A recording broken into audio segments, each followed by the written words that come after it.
أعوذ بالله من الشيطان الرجيم۔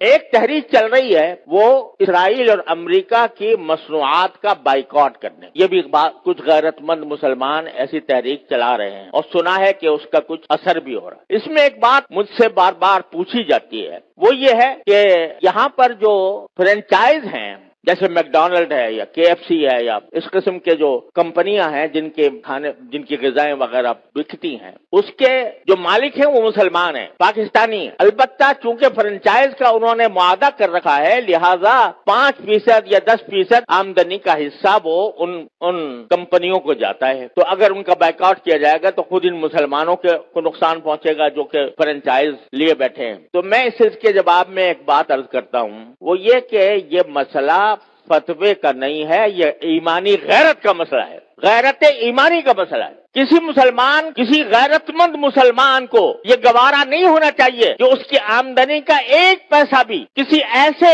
شخص کو پہنچے جو اسرائیل کو مدد دے رہا ہے۔ یہ انسان کی ایمانی غیرت کا تقاضا ہے۔ یہ کہنا کہ بھی 5% جاتا ہے، اب 95% تو ہم کھاتے ہیں۔ ارے بھائی 95% آپ کھا چکے، بہت الحمدللہ، کافی اپنے نفع بنا لیا۔ اب آپ یہ تو کر سکتے ہو کہ اس فرنچائز کو ختم کر کے اپنا کاروبار شروع کر دو۔ اگر اس کو ختم کر کے اپنا کاروبار شروع کرو گے تو ذرا تھوڑا سا پتہ تو چلے گا ان کو کہ یہ جو ہم دنیا بھر کے اندر ہم اپنی مصنوعات چلا رہے ہیں، دنیا بھر میں ہمارا سکہ چل رہا ہے، اس کا کچھ اثر تو ہوگا۔ یہ کہنا کہ 5% جا رہا ہے ان کو اور ہم نے 5% جا کے کیا اس میں کیا فرق پڑے گا؟ آپ ذرا یہ سوچو، 1% کسی ایسے شخص کو پہنچ رہا ہو جو میرے باپ کے قتل کی سازش کر رہا ہے، گوارا کرو گے کہ میری آمدنی کا 1% ایسے شخص کو دیا جا رہا ہے جو میرے باپ کے قتل کی سازش کر رہا ہے یا میرے قتل کی سازش کر رہا ہے؟ تو یہاں اس کو 1% اور 2% اور 5% سے ناپو گے۔ لوگ فتوے کی بات کرتے ہیں، یہ فتوے کا مسئلہ نہیں ہے، یہ ایک غیرت ایمانی کا مسئلہ ہے، اور اس غیرت ایمانی کے تحت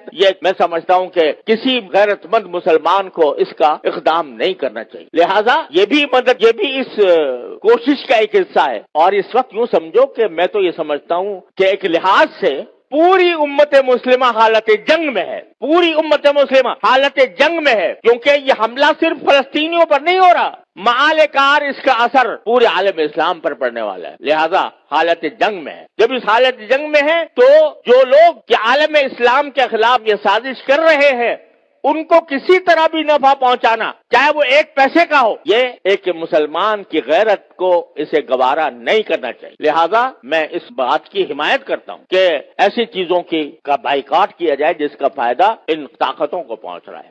تو اپنی سی کوشش کرو، اللہ تعالیٰ سے دعا جاری رکھو، کوئی وقت خالی نہ جائے جس میں اللہ تعالیٰ سے نہ مانگا جا رہا ہو، اور پھر اللہ کے فیصلے پر راضی رہو۔ پھر جو اللہ کا فیصلہ ہے وہی برحق ہے، وہ ہماری خواہش کے مطابق ہو تو برحق ہے، ہماری خواہش کے خلاف ہو تو برحق ہے۔ تو بس یہ ہے پریشانی کا علاج۔ اللہ تبارک و تعالیٰ اپنے فضل و کرم سے ہم سب کو اس پر عمل کی توفیق عطا فرمائے۔ وآخر دعوانا الحمدللہ رب العالمین۔